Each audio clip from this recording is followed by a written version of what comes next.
तो फ्रेंड्स, मैं रंजीत आप सभी को S1 कोचिंग सेंटर में स्वागत करता हूं। फ्रेंड्स, आज के वीडियो में हम लोग साइंस में सामान्य मिश्र धातुएं एवं उनके घटक तथा उपयोग के बारे में जानेंगे।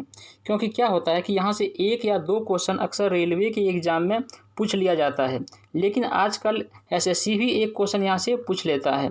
तो इसीलिए आज का टॉपिक जो है वो बहुत महत्वपूर्ण हो जाता है। तो वीडियो को अंत तक देखिएगा और हाँ, अगर वीडियो पसंद आए तो उसको लाइक करिएगा और अपने दोस्तों के पास शेयर करिएगा। और हाँ, अगर आप मेरे चैनल पे पहली बार बने हैं तो चैनल को सब्सक्राइब कर लें और बेल आइकन प्रेस कर लें, ताकि जब भी कोई वीडियो मैं अपलोड करूं तो उसका नोटिफिकेशन सबसे पहले आप तक पहुँचे। और हाँ, मेरे यूट्यूब चैनल पर दोनों का प्लेलिस्ट बना हुआ है, एक स्टैटिक जीके और एक सामान्य विज्ञान का, तो आप वहाँ पर जा करके हर प्रकार के टॉपिक को देख सकते हैं। तो चलिए वीडियो को स्टार्ट करते हैं। तो देखिए, सबसे पहले मिश्र धातु है, फिर उसका अवयव घटक कौन कौन से हैं वो जानेंगे और उसका उपयोग जानेंगे कि क्या उपयोग क्या क्या है। तो सबसे पहला देखिए पीतल, जिसको इंग्लिश में ब्रास बोलते हैं। तो यह जो है वो कॉपर और जिंक मिलकर बना होता है, जिसमें कॉपर 70% होता है और जिंक 30% होता है। तो ये कॉपर और जिंक मिल करके पीतल बनता है। इसका उपयोग कहाँ होता है? तो बर्तन बनाने में इसका उपयोग होता है। तो आई होप ये समझ गए होंगे। चलिए अगला देखते हैं। उसके बाद है कांसा, जिसको हम लोग इंग्लिश में ब्रोंज बोलते हैं। कांसा जो है वो कॉपर प्लस Sn मतलब टीन, हाँ कि कांसा प्लस टीन से कॉपर प्लस टीन से मिलकर बना होता है, जिसमें कॉपर जो है वो 90% होता है और 10% जो है वो टीन होता है। इसका उपयोग कहाँ होता है? इसका उपयोग सिक्का, घंटी एवं बर्तन बनाने में किया जाता है। तो चलिए ये भी समझ गए होंगे। उसके बाद अगला देखते हैं, जर्मन सिल्वर। यह क्या होता है?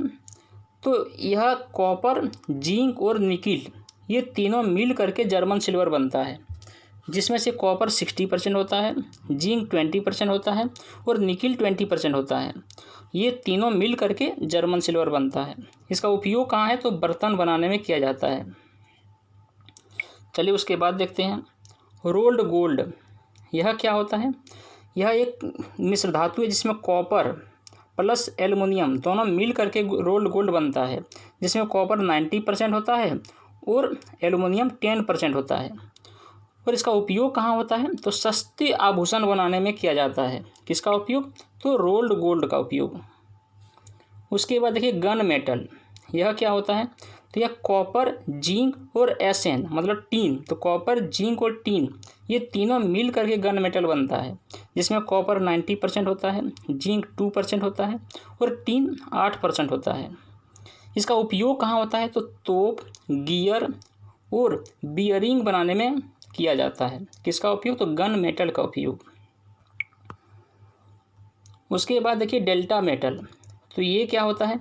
इसमें कॉपर, जिंक और आयरन ये तीनों मिल करके डेल्टा मेटल बनता है, जिसमें कॉपर 60% होता है और 38% जो है वो जिंक होता है और 2% जो है वो आयरन होता है।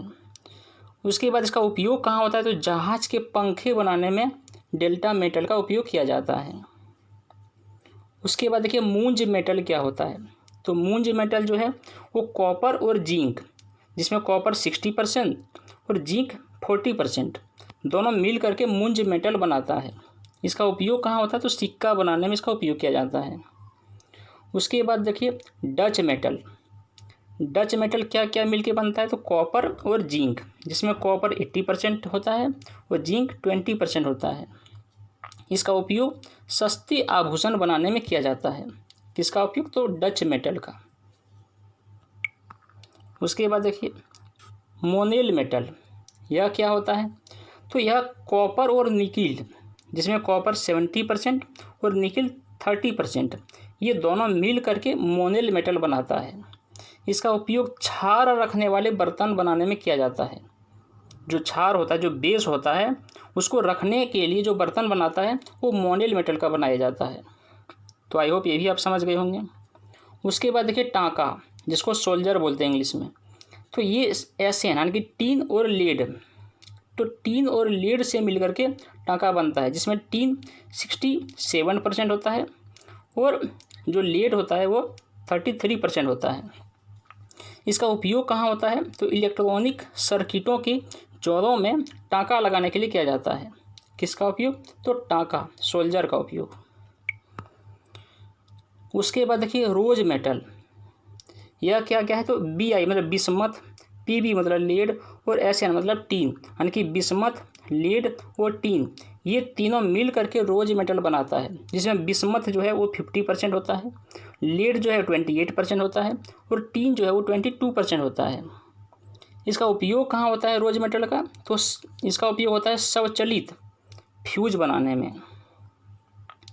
उसके बाद देखिए मैग्नीशियम, मैग्नीशियम क्या क्या मिलके बनता है? तो एल्युमिनियम, जिसमें एल्युमिनियम 95% और मैग्नीशियम, जिसमें मैग्नीशियम 5%। तो एल्युमिनियम और मैग्नीशियम मिल करके बनता है मैग्नीशियम। इसका उपयोग जो है वो हवाई जहाज के ढांचा बनाने में किया जाता है। किसका उपयोग? तो मैग्नीशियम का उपयोग। तो आई होप ये भी समझ गए होंगे। उसके बाद देखिए ड्यूरेलुमीन, ये ड्यूरेलुमीन क्या होता है? तो ये एल्युमिनियम, कॉपर, मैग्नीशियम और मैग्नीज, जिसमें एल्युमिनियम 95%, कॉपर 4%, मैग्नीशियम 0.5% और मैग्नीज 0.5%, ये चारों मिल करके ड्यूरेलुमीन बनाया जाता है। इसका उपयोग कहाँ होता है? तो देखिए इसका उपयोग बर्तन बनाने में, रसोई का सामान बनाने में किया जाता है। उसके बाद देखिए टाइप मेटल, ये क्या होता है? तो टाइप मेटल के लिए Pb lead, Sb antimony, Sn tin, जिसमें लेड 82%, उसके बाद एंटीमनी 15% और टीन 3%, ये तीनों मिल करके टाइप मेटल बनाया जाता है। आई होप ये भी समझ गए होंगे। उसके बाद देखिए यहाँ पे कुछ पॉइंट है कि पीतल जो ब्रास होता है, यह क्या होता है कि हाइड्रोजन सल्फाइड, जिसका फार्मूला होता है, क्या होता है हाइड्रोजन सल्फाइड का फार्मूला? तो H2S की मौजूदगी में निरंतर रहने से वायु में रंगहीन हो जाता है। मतलब क्या होता है कि अगर पीतल जो ब्रास होता है, इसको अगर हाइड्रोजन सल्फाइड में अगर लगातार रख दें तो वायु के संपर्क में आने पर क्या होता है? रंगहीन हो जाता है। कौन? पीतल। ये भी जान लें। उसके बाद देखिए टाँका, सोल्जर जो होता है, यह क्या होता है? तो यह गलनांक लेड एवं टीन जिससे यह बना होता है से बहुत कम होता है। कौन? तो टाँका। तो आई होप ये भी समझ गए होंगे। तो बस इतना ही था आज का वीडियो में। तो फ्रेंड्स अगर वीडियो पसंद आया हो तो उसको लाइक करें, शेयर करें और चैनल को सब्सक्राइब कर लें और बेल आइकन प्रेस कर दें, ताकि जब भी कोई वीडियो मैं अपलोड करूं तो उसका नोटिफिकेशन सबसे पहले आप तक पहुंचे। तो चलिए आज के लिए इतना ही, मिलते हैं फिर नेक्स्ट वीडियो में। Thank you for watching.